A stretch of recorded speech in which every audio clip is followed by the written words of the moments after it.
알베르 까뮈, 페스트.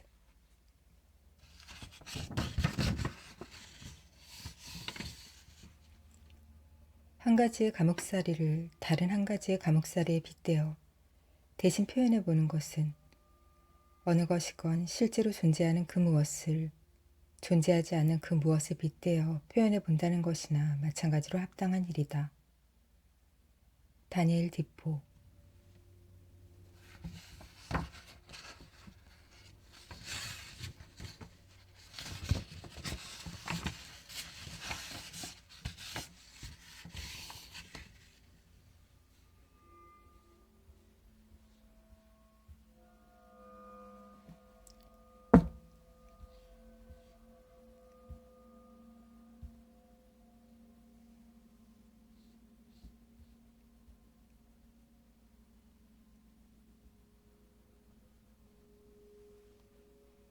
이 기록이 주제를 이루고 있는 이상한 사건들은 1940년대 오랑, 알제리 북서부 오랑주 북부의 주요 도시에서 발생했다.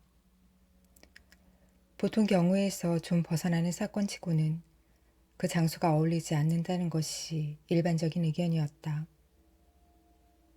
오랑은 언뜻 보기에는 사실 평범한 도시고 알제리 해안에 위치한 프랑스의 현청 소재지 외에 아무것도 아니다. 솔직히 말해서 거리 자체는 못생겼다. 고요한 모습의 도시여서 세계 각지에 있는 수많은 무역항과 구별하려면 얼마간의 시간이 필요하다. 가령 비둘기도 없고 나무도 없으며 공원도 없는 도시다.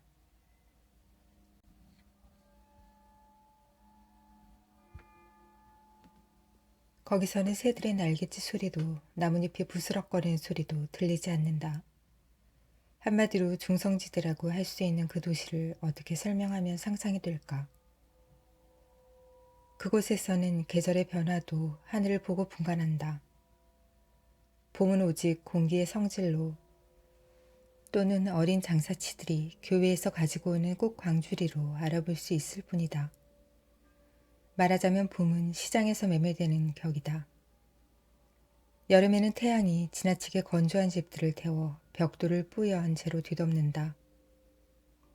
그래서 사람들은 덧문을 닫고 그 그늘에서 지낼 수밖에 없다. 가을에는 이와 반대로 진흙의 홍수다. 겨울이 되어야 겨우 좋은 날씨를 볼 수 있다. 어느 한 도시를 제대로 알기 위한 편리한 방법은 거기서 사람들이 어떻게 일을 하고 어떻게 사랑하며 어떻게 죽어가는가를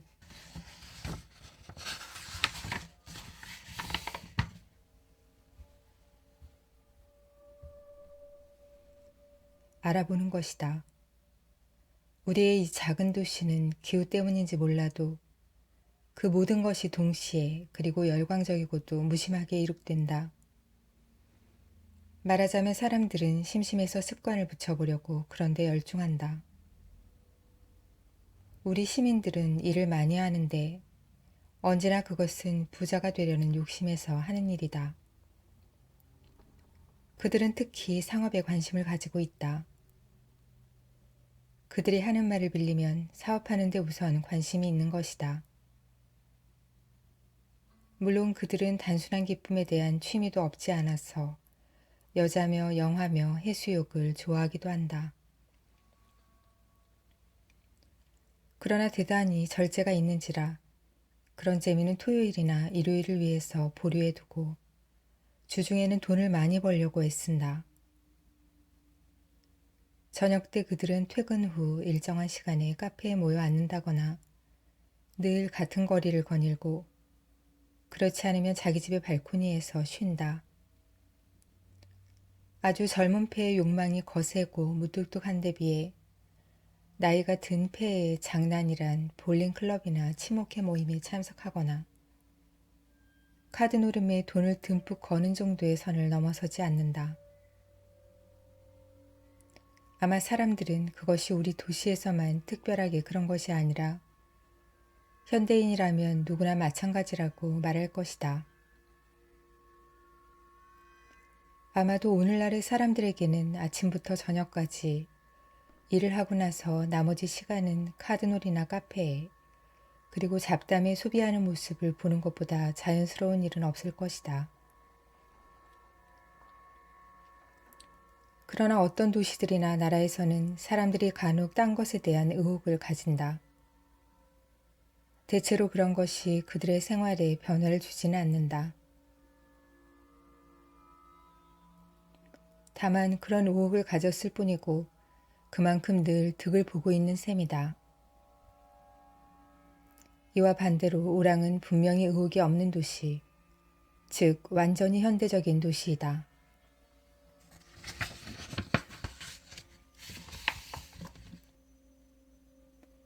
그러므로 우리 고장에서는 사랑하는 방식을 설명할 필요가 없다. 남자들과 여자들은 이른바 성관계라고 하는 그런 행동을 통해서 이내 서로를 마멸시키거나 그렇지 않으면 두 사람만의 오랜 습관 속에 얽매이게 된다. 이 양극단 사이에는 중용이라고는 거의 없다. 그것도 역시 특이한 것은 못 된다. 딴 곳과 마찬가지로 오랑에서도 시간과 반성의 여지가 없기 때문에 사람들은 사랑이란 무엇인가를 알지도 못하고 사랑하는 수밖에 없다. 우리 도시에서 더 독특한 것은 죽음에 이르러 직면하는 곤란이다. 하기야 곤란이라는 것은 좋은 말이 못 되고 더 정확히 말해서 불편이라고 하는 편이 나을 것이다. 병이 들어서 유쾌한 일은 결코 없지만 어떤 도시나 나라에서는 병중에라도 의지할 곳이 있어 어쨌든 그럭저럭 견뎌 나갈 수 있다.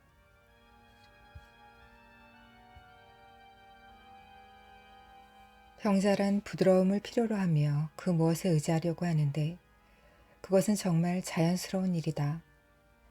그러나 오랑에서는 극단적인 기후라든가 거래하는 사업의 중요성이라든가 장식의 무의미함이라든가 황혼의 덧없음이라든가 쾌락의 성질이라든가 하는 그 모든 것이 건강을 요구하고 있다.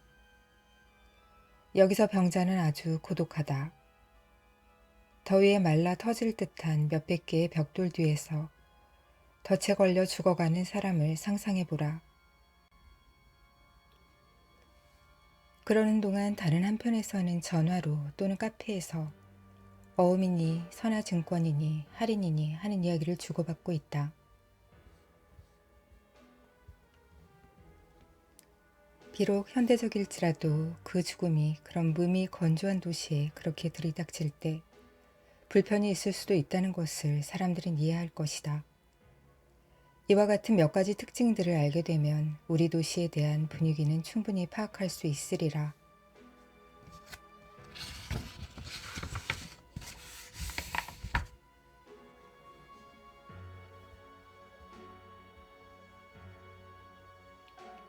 그렇지만 아무것도 과장해서는 안 된다.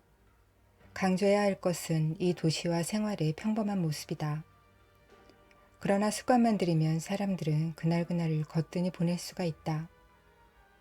그런 습관만 들이면 우리의 도시는 모든 것이 안성맞춤이라고 말할 수 있다. 그런 각도에서 보면 아마도 삶이란 그다지 보람있는 것은 아니리라. 그러나 적어도 우리 고장에서는 난잡한 것을 모른다. 그리고 솔직하고 동정심 많으며 활동적인 우리 주민들은 여행객들의 마음속에 늘 점잖은 느낌을 남겨주었다. 경치도 별로고 초목도 없고 넋도 없는 이 도시는 마침내 아늑하게 보여 결국 사람들은 거기서 잠들어 버린다.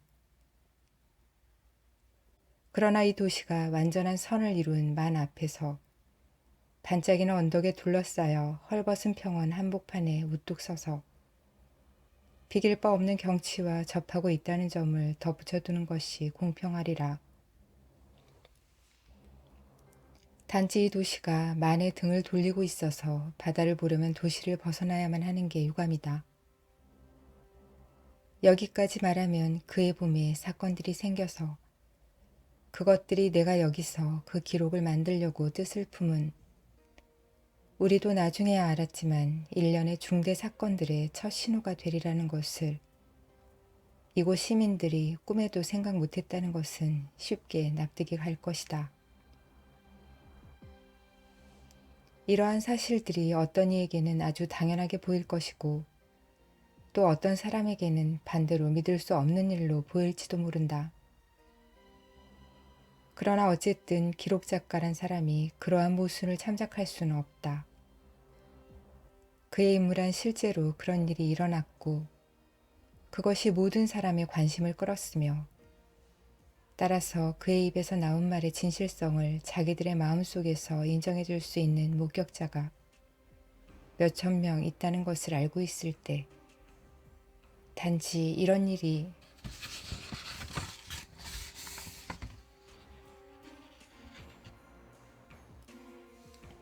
생겼더라고 말하는 것뿐이리라.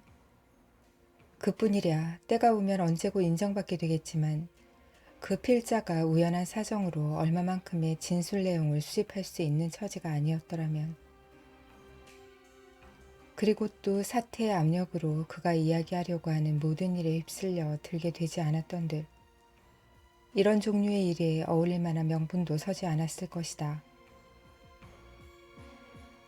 이것이 바로 그로 하여금 역사가의 일을 하도록 허용하는 연유이다. 물론 역사가라면 그가 비록 본직이 아닌 경우라도 항상 자료는 가지고 있다. 그러므로 이 이야기의 필자도 자신의 자료를 가지고 있다. 우선 자기가 목격한 것과 다음으로 남이 목격한 것. 왜냐하면 그의 직분 때문에 이 기록이 나오는 모든 인물의 내막 이야기를 모두 수집해야 했으므로 그리고 마지막으로 마침내 그의 수중에 들어오고야만 서류들이다. 그가 좋다고 판단할 때는 거기서 잘라내어 그것들을 마음껏 이용할 생각이다. 그는 또한 그러나 이제는 아마도 주석이나 말막음은 그만두고 이야기 자체를 시작할 때인 성쉽다. 처음 며칠 동안의 경위는 좀 자세한 설명이 필요하다.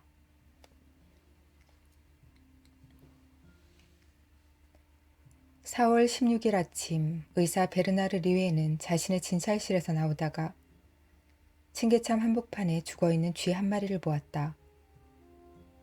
그는 즉각 아무 생각 없이 그 쥐를 치워버린 다음 층계를 내려왔다. 그러나 거리에 나왔을 때 쥐가 나올 곳이 못 되는데 하는 생각이 떠올라서 그 길로 발길을 돌려 수희에게 그것을 알려주었다. 늙은 미실 씨의 반응을 보고 리웨는 자기의 발견이 예산일이 아니라는 것을 더 한층 느꼈다. 죽은 쥐가 있다는 것이 그에게는 다만 괴상하게 보였지만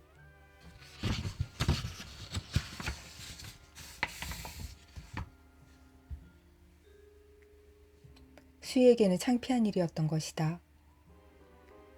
어쨌든 수희의 태도는 명백했는데 이 건물 안에 원래 쥐는 없었다는 것이다. 의사가 위층의 층계참에 쥐가 있는데 아마도 죽은 것 같다고 아무리 힘주어 말해도 미셸 씨의 신념은 확고부동했다. 이 건물에는 쥐가 없고 그렇다면 누가 밖에서 가지고 들어왔을 것이며 요컨대 무슨 장난이라는 것이었다. 그날 저녁에도 베르나르 리유가 그 건물의 문 안에 서서 자기 방으로 올라가기 전에 열쇠를 찾고 있었는데 그때 그는 복도의 어두침침한 구석에서 털이 젖은 커다란 쥐 한 마리가 비틀거리며 나타나는 것을 보았다. 그 쥐는 멈칫거리며 몸의 균형을 잡으려고 애쓰는 듯 하더니 의사에게로 달려오다가 다시 멈추어 작은 소리를 지르며 제자리에서 뱅뱅 맴을 돌다가 마침내 벌어진 주둥이로 피를 토하며 쓰러지고 말았다. 의사는 잠시 그것을 바라보다가 자기 방으로 올라갔다. 그는 쥐 생각을 하고 있는 것이 아니었다. 그 쥐가 토하는 피가 그를 다시 근심 속으로 빠져들게 했다. 병든 지 1년이 되어가는 아내가 그 이튿날 어느 산중에 있는 요양소로 떠나게 되어 있었다. 아내는 그가 하라는 대로 침대에 누워 있었다. 아내는 장소를 옮기는 데 따르는 피로에 대비하고 있었던 것이다. 아내는 웃고 있었다. 기분이 참 좋아요 라고 말도 했다. 의사는 침대머리에 등잔불빛을 받으며 자기 쪽으로 향하고 있는 아내의 얼굴을 바라보았다. 나이 30의 병색이 뚜렷한 아내의 얼굴이 리웨에게는 여전히 청춘 시절의 얼굴로 보였다. 아마 딴 것을 전부 지워버리는 그 웃음 때문일지도 모른다. 웬만하거든 자요. 그가 말했다.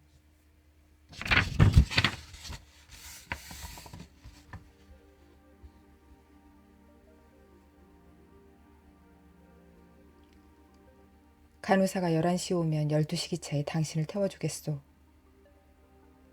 그는 약간 땀이 밴 그녀의 이마에 입을 맞추었다.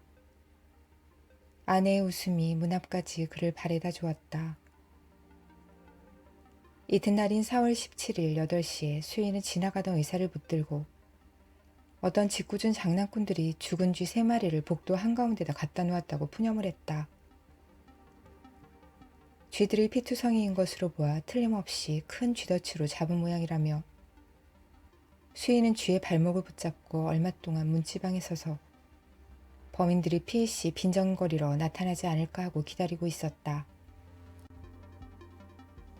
아, 그놈들? 하고 미셸 씨가 말했다. 놈들을 기어코 잡아야지.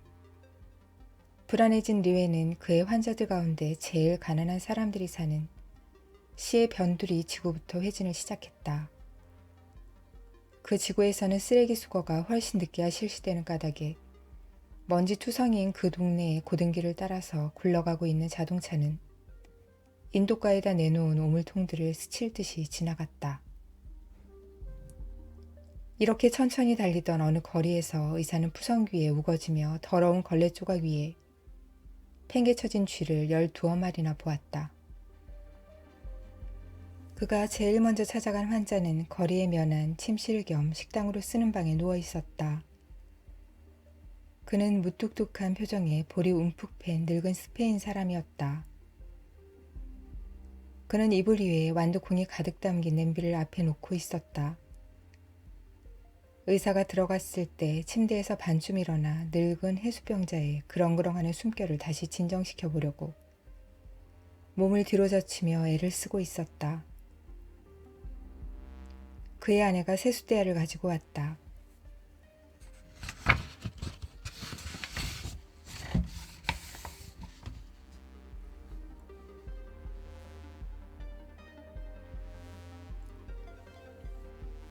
한데 선생님, 그놈들이 나오는데 보셨어요?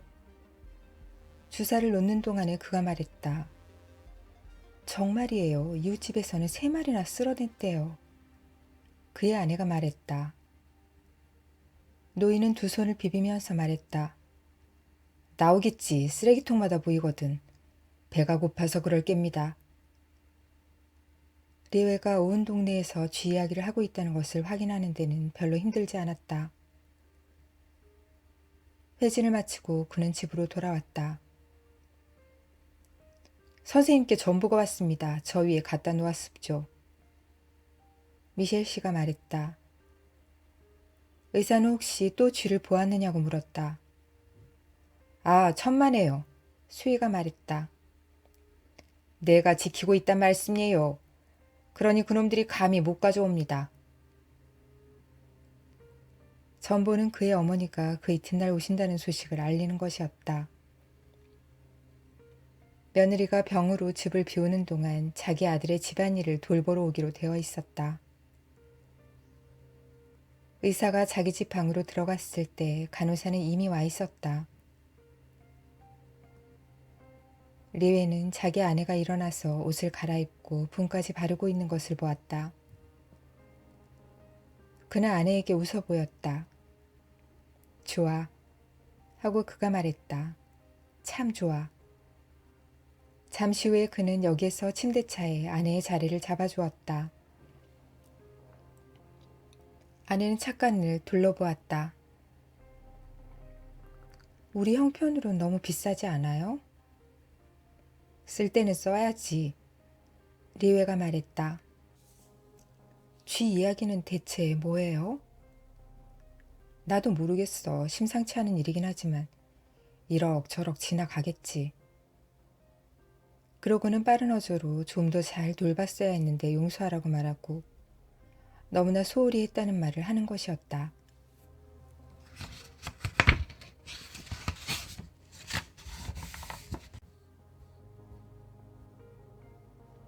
그녀는 아무 말 말라는 듯이 고개를 저었다. 그러나 리웨는 덧붙여 말했다. 당신이 다시 돌아올 때는 모든 것이 잘 되어갈 거요. 그때는 새 출발을 하는 거야. 잠시 후에 그녀는 남편에게 등을 돌리고 유리창 밖을 내다보았다. 플랫폼에서는 사람들이 급히 서두르느라 서로 부딪히고 야단들이었다. 칙칙거리는 기관차의 소리가 그들의 귀에까지 들려왔다. 리웨는 아내의 이름을 불렀다. 아내가 돌아보았을 때 그는 아내의 얼굴이 눈물에 젖은 것을 보았다. 그러면 못 써요. 그가 부드럽게 말했다. 눈물 젖은 얼굴에 다소 찡그린 듯한 웃음이 다시 떠올랐다. 아내는 한숨을 깊이 쉬었다. 자, 가봐요. 모든 일이 잘 될 테지. 그는 아내를 껴안아주고 플랫폼으로 내려섰다. 유리창 너머로 웃고 있는 아내의 얼굴만이 보였다. 제발 몸조리 잘해요. 그가 말했다. 그러나 아내에게는 들리지 않았다. 리웨는 출구 근처의 플랫폼에서 어린아이들의 손을 잡고 걸어오는 예심판사 오통 씨와 마주쳤다. 의사는 그에게 여행을 가느냐고 물어보았다. 키가 후리후리하게 크고 머리카락이 검은 오통 씨는 어떻게 보면 예전의 사교계 인사 비슷하고 또 어떻게 보면 장의사의 일꾼 비슷했는데 상냥한 목소리로 짧게 대답했다. 본가에 문 안 들이러 갔던 아내를 기다립니다. 기관차가 기적을 울렸다. 아, 저 쥐들이. 판사가 말했다. 리웨는 기차 쪽으로 발을 옮겼다가 다시 출구 쪽으로 돌아섰다. 네, 그가 말했다. 아무 일 없겠죠. 그의 기억에 남아있는 그때의 상황은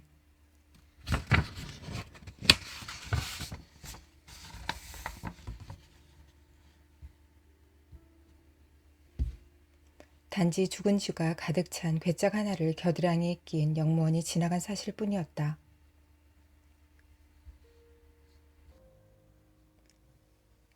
바로 그날 오후 진찰이 시작될 무렵에 어떤 사람이 하나 찾아왔다. 리우는 신문기자인 그가 이미 아침에 한번 다녀갔다고 들은 바 있었다. 그의 이름은 레몽 랑베르라고 했다.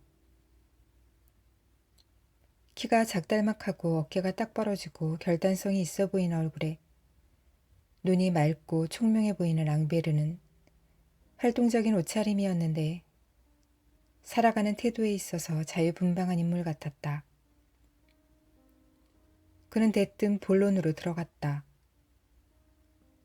그는 파리에 있는 어떤 큰 신문사에 근무하는 기자로서 아랍인들의 생활 조건을 취재하는 중인데 그네들의 보건 상태에 대해 기사거리를 얻고자 한다는 것이었다. 리우는 보건 상태가 좋지 못하다고 대답했다. 그러나 더 깊이 들어가기 전에 그는 그 신문기자가 과연 진실대로 말할 수 있는 입장인지를 알고 싶다고 말했다. 물론입니다. 하고 상대는 말했다. 내 말은 철저하게 고발할 수 있느냐는 말입니다. 철저하게는 못한다고 해야 옳겠지요. 그렇지만 그런 식의 고발은 근거가 없을 것 같은데요. 부드러운 어조로 리우는 사실 그러한 고발이란 근거가 없는 것이겠지만 그런 질문을 통해 랑베르의 증언이 과연 애누리 없는 것이 될 수 있느냐 아니냐를 알고자 했을 뿐이라고 말했다. 나는 애누리 없는 증언 이외에는 용납하지 않습니다. 따라서 내가 당신의 증언을 위해서 기사거리를 제공할 수는 없다는 말입니다. 그야말로 생쥐스트식 발언이군요. 하고 신문기자는 미소를 지으며 말했다. 리우는 언성을 높이지 않은 채 자기로서는 그런 것에 대해서는 전혀 아는 바 없으나 그것은 자신이 몸담고 살아있는 세상에 대해 지쳐버렸으면서도 동료에 대한 관심은 여전히 있으며 또 자기 딴에는 불의와의 타협을 거부하기로 결심한 인간의 발언이라고 말했다. 랑베르는 목을 움츠리며 의사를 물끄러미 바라보았다. 무슨 말씀인지 알 것 같습니다. 하고 마침내 자리에서 일어서며 그가 말했다. 의사는 그를 문까지 바래다 주면서 말했다. 그렇게 생각해 주시니 감사합니다. 랑베르는 약이 오른 것 같았다. 네, 하고 그가 말했다. 알겠습니다. 폐를 끼쳐서 죄송합니다. 의사는 그와 악수를 하고 나서 지금 이 도시에서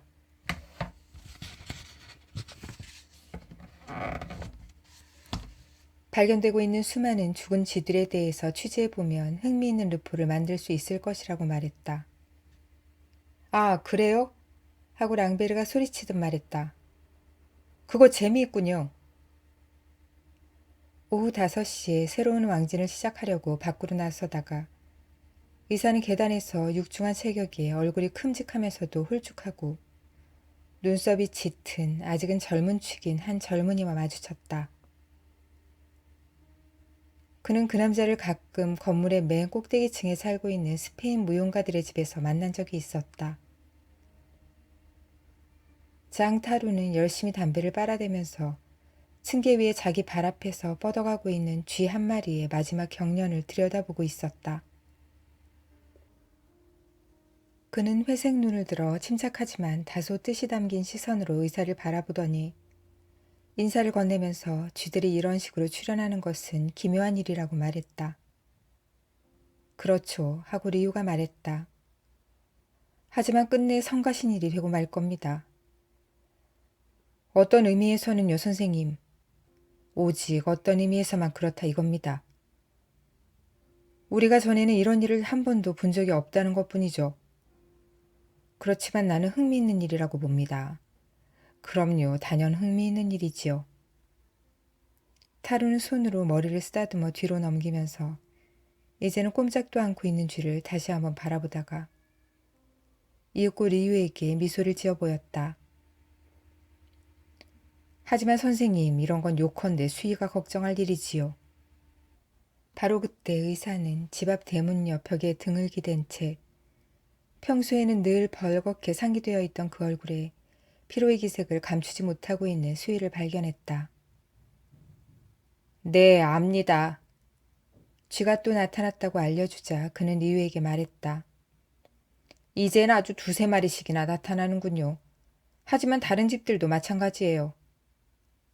그는 낙담한 듯이 보였고 근심이 가득해 보였다. 그는 기계적인 동작으로 목덜미를 쓰다듬었다. 리오는 그에게 몸은 괜찮느냐고 물었다. 수희는 물론 몸이 좋지 않다고 말할 수는 없지만 어딘지 개운치가 못하다고 했다. 자기 생각으로는 정신적으로 괴로운 것 같다고 했다. 그 쥐라는 놈들이 그에게 타격을 주었는데 그놈들만 없어지면 모든 것이 훨씬 나아질 것이었다. 그러나 이튿날인 4월 18일 아침에 역에 가서 그의 어머니를 모시고 온 의사는 미셸 씨의 얼굴이 좀 더 팬 것을 보았다. 지하실에서 다락방에 이르기까지 계단에 쥐들이 연함은 말이나 널브러져 있었던 것이다. 이웃집들의 쓰레기통은 온통 쥐들로 가득 차 있었다. 의사의 모친은 그 소식을 듣고도 놀라지 않았다. 그럴 수도 있는 일이지. 그녀는 눈이 까맣고 부드러운 은발의 키 작은 부인이었다. 너를 보니 반갑구나, 베르나르. 하고 그녀는 말했다. 쥐가 몇 마리 나왔기로서니 대수로운 일이겠느냐. 아들도 동감이었다. 사실 어머니만 있으면 무슨 일이건 다 수월하게 여겨지는 것이었다. 그래도 리우는 시청의 쥐잡이 담당과에 전화를 걸었다. 그 과정을 그는 알고 있었다. 수많은 쥐들이 떼를 지어 밖으로 나와서 죽는다는 이야기를 들었는지 메르시에 과장은 그런 이야기를 듣기도 했지만 부둣가에서 그리 멀지 않은 곳에 있는 자기네 사무실에서만도 50여 마리나 발견됐다는 것이었다. 그러면서도 그는 그 일이 심각한 것이 아닌지 의문이라고 했다. 리오는 자기도 그 점은 단정을 내릴 수 없지만 쥐잡이 담당과에서 나서야 할 문제 같다고 말했다. 그럼 하고 메르시에가 말했다. 지시가 있어야겠지. 만약 자네 생각에 정말 그럴 필요가 있다고 한다면 지시가 내려지도록 노력할 수도 있지. 그럴 필요야 당연히 있지. 하고 리우는 말했다. 그의 가정부가 와서 말하기를 자기 남편이 일하는 큰 공장에서는 죽은 쥐를 수백 마리나 쓸어냈다는 것이었다. 어쨌든 우리 시의 시민들이 불안감을 느끼기 시작한 것은 대충 그 무렵부터였다. 과연 18일부터 공장들과 창고들이 수백 마리씩 되는 쥐의 사체들을 개원했으니 말이다. 어떤 경우에는 죽음의 고통이 너무 오래 계속되었기 때문에 아예 놈들의 명을 끊어주지 않으면 안 될 때도 있었다. 그러나 도시의 외곽 지대에서부터 시내 중심지에 이르기까지 리우가 지나는 곳이면 어디나, 특히 우리 시민들이 모여있는 곳이면 어디나 쥐들이 쓰레기통 속에 쌓인 채 아니면 도랑 속에 길게 열을 지은 채 기다리고 있는 판이었다. 석간신문은 그날부터 이 사건을 도맡아서 과연 시당국은 행동을 개시할 용의가 있는가 없는가, 또 구역질 나는 쥐떼들의 침해로부터 시민들의 안전을 보장하기 위해 어떤 긴급 대책을 세우고 있는가를 추궁했다.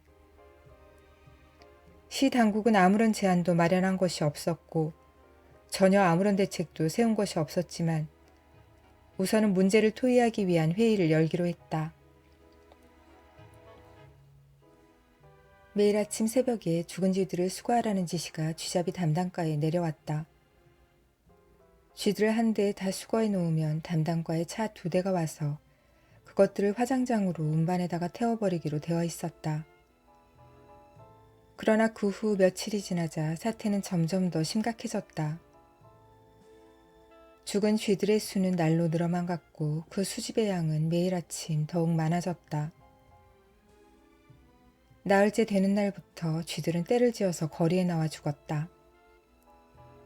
집 안의 구석진 곳으로부터, 지하실로부터, 지하 창고로부터, 수채 구멍으로부터 쥐들은 떼를 지어 비틀거리면서 기어나와 햇빛을 보면 어지러운지 휘청거리고 제자리에서 매물 돌다가 사람들 곁에 와서 죽어버렸다. 밤이면 복도나 골목길에서 그놈들이 찍찍거리는 최후의 작은 소리가 역력하게 들려오곤 했다.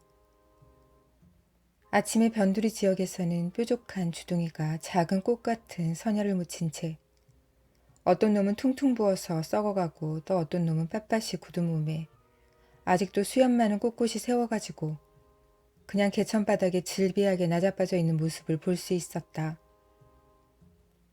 시내에서조차도 층계참이나 앞마당에 무더기로 사람 눈에 띄는 것이었다. 그것들은 또 행정관서의 홀에서, 학교의 체육관에서, 때로는 카페의 테라스에서 한 마리씩 따로따로 죽어있기도 했다. 시민들은 시내의 가장 왕래가 많은 장소에서 그것들이 나타나는 것을 보고는 질색을 하곤 했다. 아름광장, 간선도로, 프롱드메르 산책로 같은 곳도 점점 그것들로 더러워졌다. 새벽이면 죽은 쥐들을 말끔히 치워 없애건만 낮 동안 시가지에서는 그것들의 수가 차츰차츰 늘어났다. 밤에 보도위를 산책하던 사람이 죽은 지 얼마 되지도 않은 사체의 그 물컹한 덩어리를 밟는 일도 심상치 않게 일어났다. 마치 그 광경은 우리의 집들이 자리 잡고 서 있는 땅 자체가 그 속에 고여있던 고름을 짜내고 지금까지 안으로 굼고 있던 응어리와 악혈을 표면으로 내뿜고 있는 것만 같았다. 마치 건강한 사람의 짙은 피가 돌연 역류하기 시작하는 것처럼. 여태껏 그렇게도 고요하기만 했던 불과 며칠 사이에 발칵 뒤집혀버린 이 자그마한 도시의 아연 실색이 어느 정도일 것인가를 상상만이라도 해보라. 이 도시에서 매일같이 눈으로 보고 있는 광경의 분명한 의미가 무엇인지를 말해주는 그 숫자는 마음속의 혼란을 더욱 가중했다. 지금까지만 해도 사람들은 그저 좀 불쾌한 사건이라고 투덜거리는 정도였다. 그런데 이제는 아직 그 전모를 분명히 헤아릴 수도 없고 그 원인도 규명할 수 없는 형편인 그 현상에 어딘가 무시무시한 구석이 있어 보였다. 오직 천식 환자인 스페인 영감만은 여전히 양손을 비비면서 나온다 나와 하고 늙은이 특유의 유쾌한 어조로 되풀이해 말하고 있었다. 그러나 4월 28일에 랑스도크 통신이 약 8,000마리의 쥐를 수거했다는 뉴스를 발표하자 도시의 불안은 그 절정에 달했다. 사람들은 근본적인 대책을 세우라고 요구했고 바닷가에 집을 가진 일부 사람들은 벌써부터 그리로 피난 갈 생각을 하고 있었다. 그러나 그 이튿날 통신사는 그 현상이 돌연 멎었고 쥐잡이 담당과에서 수거한 죽은 쥐의 수는 무시해도 좋을 정도로 감소했다고 보도했다. 시민들은 안도의 한숨을 내쉬었다. 그런데 바로 그날 정오에 의사 리우가 자기 집 건물 앞에서 차를 세우는데 길 저쪽 끝에서 수희가 고개를 푹 숙인 채 팔다리를 뻗쳐 벌리고 허수아비처럼 어색한 자세로 힘겨워하며 걸어오는 것이 보였다. 그 노인은 의사도 알고 있는 어떤 신부의 팔을 붙들고 걸어왔다. 파눌루 신부였다. 리우도 전에 가끔 만난 적 있는 박식하고 열렬한 예수의 신부로 종교 문제에 대해 무관심한 사람들 사이에서까지도 대단한 존경을 받고 있는 인물이었다. 그는 두 사람을 기다렸다. 미셸 영감의 눈이 번뜩거렸고 숨소리가 거칠었다. 도무지 몸이 가뿐하지가 않아서 바람을 쐬러 나왔다는 것이었다. 그러나 목과 겨드랑이와 사타구니에 통증이 어찌나 심한지 하는 수 없이 돌아오다가 파눌레 신부에게 도움을 청하지 않을 수 없었다고 했다. 종기가 났나 봐요. 하고 그는 말했다. 과로했던 모양이에요. 자동차의 창문 밖으로 팔을 내밀어 리오는 이쪽으로 뻗친 미셸 영감의 목밑을 손가락으로 더듬거려 보았다. 일종의 나무옹이 같은 것이 거기에 맺혀 있었다.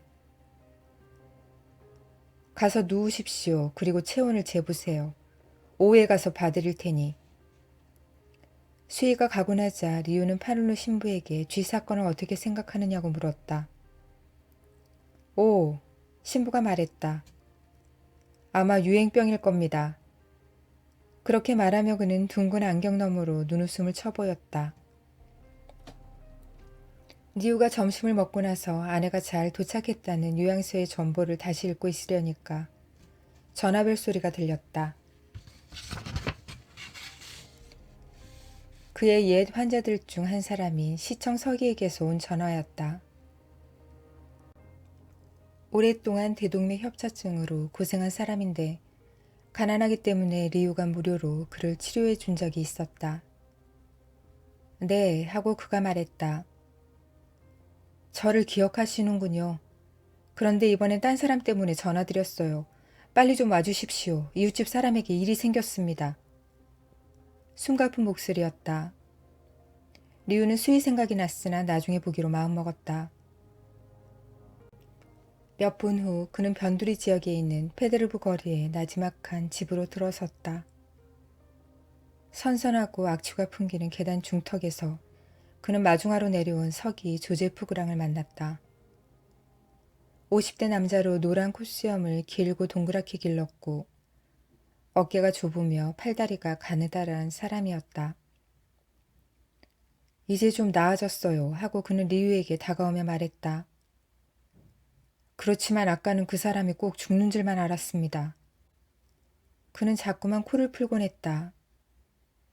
마지막 층인 3층 왼편 문 앞에 이르자 리우는 거기에 붉은색 분필로 쓴 글씨를 볼 수 있었다. 들어오시오. 나는 목 매달았소. 그들은 안으로 들어갔다. 테이블을 한 구석에 치워놓고 방 한가운데 뒤집힌 의자 위로 천장에서부터 밧줄이 늘어뜨려져 있었다.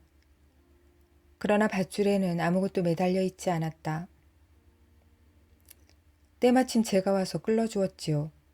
하고 가장 간단한 표현들만을 쓰면서도 언제나 적당한 말을 찾고 있는 것 같은 그랑이 말했다. 마침 저도 외출을 하려는 참이었어요. 그때 소리가 들렸어요. 문에 써놓은 글씨를 보았을 때는 뭐랄까요. 장난으로 그랬거니 했어요. 그런데 저 사람이 이상한, 아니 심지어 음산하다고도 할 수 있는 신음소리를 내는 거예요. 그는 머리를 긁적거리고 있었다. 제 생각에는 그 과정이 고통스러웠을 것 같아요. 물론 저는 안으로 들어갔죠. 그들은 어떤 문을 하나 떠밀어 열고는 밝긴 하지만 살림살이가 초라한 방의 문턱으로 들어섰다. 얼굴이 둥글고 작달막한 한 남자가 구리 침대에 누워 있었다. 그는 숨을 가쁘게 쉬고 있다가 충혈된 눈으로 그들을 바라보았다. 숨 쉬는 사이사이로 쥐가 우는 소리들이 들리는 것 같았다. 그러나 방구석에는 아무것도 움직이는 것이 없었다. 리우가 침대 쪽으로 갔다. 그 산에는 아주 높은 곳에서 떨어진 것도 너무 급하게 떨어진 것도 아니었기 때문에 척추는 성했다.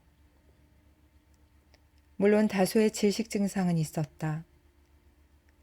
엑스레이를 찍을 필요가 있을 것 같았다.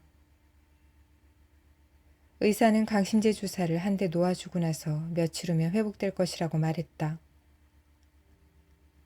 고맙습니다, 선생님. 하고 사내는 숨막힌 목소리로 말했다. 리우는 그랑에게 경찰서에 신고를 했느냐고 물었다. 그러자 서기는 낭피한 표정으로 아니요 하고 말했다. 오, 아닙니다. 제 생각에 보다 급한 것은 물론이죠 하고 리우가 말을 막았다. 그럼 내가 신고를 하죠. 그러나 그 순간 환자가 꿈틀하더니 침대 위에서 벌떡 일어나 자기는 아무렇지도 않으니 그럴 필요가 없다고 항의했다. 진정하세요. 하고 리우가 말했다. 뭐 대수로운 일도 아니에요. 안심해요. 나로서는 신고를 하지 않으면 안 돼요. 아이고! 하고 사내가 소리쳤다. 그러더니 그는 뒤로 벌떡 자빠지면서 훌쩍훌쩍 울어댔다. 아까부터 콧수염을 만지작거리고 있던 그랑이 그의 곁으로 다가왔다. 이봐요, 코타르 씨 하고 그는 말했다. 생각을 좀 해보세요. 의사에게는 책임이 있다고 볼 수가 있어요. 가령 말이에요. 당신이 혹시나 또 그런 짓을 할 마음을 먹는 경우. 그러나 코타르는 눈물 어린 목소리로 다시는 그런 짓을 안 할 터이고 그건 다만 순간적으로 정신이 나가서 그랬던 것이고 자기로서는 그저 가만 놔두어 주기만 바랄 뿐이라고 말했다. 리우는 처방전을 썼다. 알았습니다 하고 그가 말했다. 그 일은 그냥 그대로 두기로 합시다. 2, 3일 후에 다시 오지요. 그러나 실없는 짓은 하지 마시오.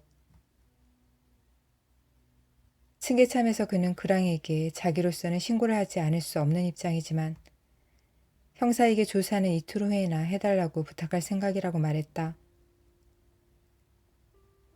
오늘 밤에는 저 사람을 좀 지켜야겠는데 가족은 있나요? 가족은 모르겠는데요. 하지만 저라도 지킬 수 있습니다. 그는 머리를 저었다. 저는 사실 저 사람과 잘 아는 사이라고는 할 수 없습니다. 하지만 서로 돕고 살아야죠. 복도에서 리우는 기계적으로 구석진 곳들에 시선을 던지면서 그랑에게 그 동네에서는 쥐들이 완전히 없어졌느냐고 물었다. 시청 서기는 전혀 아는 바 없다고 했다. 그런 이야기를 듣기는 했지만 그는 동네 소문에는 별로 관심이 없다는 것이었다. 저는 마음 쏟는 데가 따로 있어서요. 하고 그가 말했다. 리우는 벌써 그랑과 악수를 하고 있었다. 아내에게 편지를 쓰기 전에 수희를 보아줄 일이 급했던 것이다. 석간신문을 파는 가두 판매원들이 쥐들의 치매는 완전히 끝났다고 외치고 있었다. 그러나 리우는 환자가 상반신을 침대 밖으로 내민 채 한 손은 배에 또 한 손은 목덜미에 대고 대단히 힘을 쓰면서 불그스름한 담즙을 우물통에다 개우고 있는 것을 보았다. 오랫동안 애를 쓴 끝에 거의 숨이 막힐 지경이 되어서 수희는 다시 자리에 누웠다. 체온이 39도 5부였고 목에 멍울과 사지가 부어올랐으며 옆구리에 거무스름한 반점 2개가 번져나오고 있었다. 이제 그는 뱃속이 아프다면서 끙끙거리는 것이었다. 막 쑤셔요 하고 그는 말했다. 이 망할 놈의 것이 마구 쑤셔댄다고요. 악취가 풍겨대는 입에서는 말이 잘 나오지 않았다. 그는 골치가 아파서 눈물이 글썽글썽해진 채 툭 붉어져 나온 두 눈을 의사에게로 돌렸다. 수희의 아내가 아무 말도 않는 리우를 불안한 듯 보고 있었다. 선생님 대체 뭘까요? 하고 그 여자가 물었다. 여러 가지로 볼 수 있지요. 그러나 아직 확실히 알 수 있는 것은 아무것도 없습니다. 오늘 저녁까지는 굶기고 정열제를 쓰도록 하지요. 물을 많이 마셔야 합니다. 마침 수희는 갈증이 나서 견딜 수 없는 지경이었다. 집으로 돌아오자 리우는 시내에서 가장 유력한 의사 중 한 사람인 리샤르에게 전화를 걸었다. 아니요 하고 리샤르는 말했다.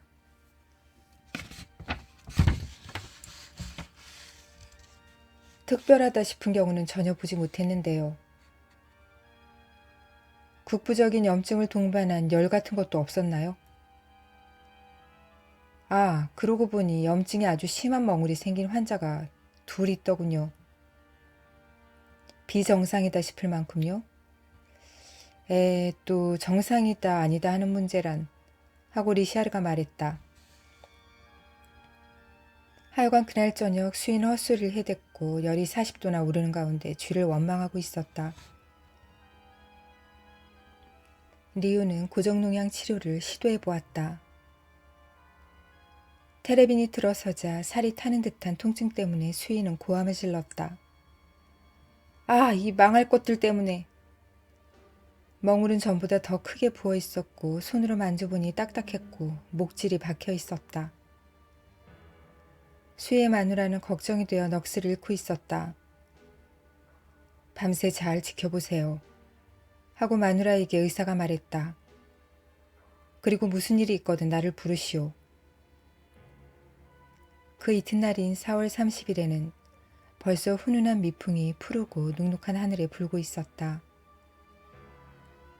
거기에 실려 가장 먼 교회 쪽에서 꽃향기가 풍겨왔다.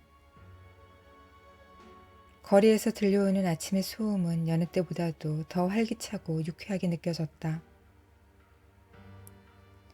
일주일 동안 겪었던 그 막연한 걱정에서 벗어나 홀가분해진 이 조그만 도시에서 그날이야말로 새로운 날이었다.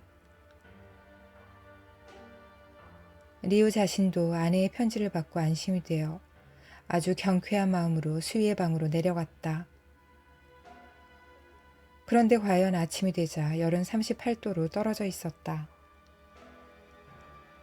쇠약해진 환자가 침대에 누운 채 미소를 지었다.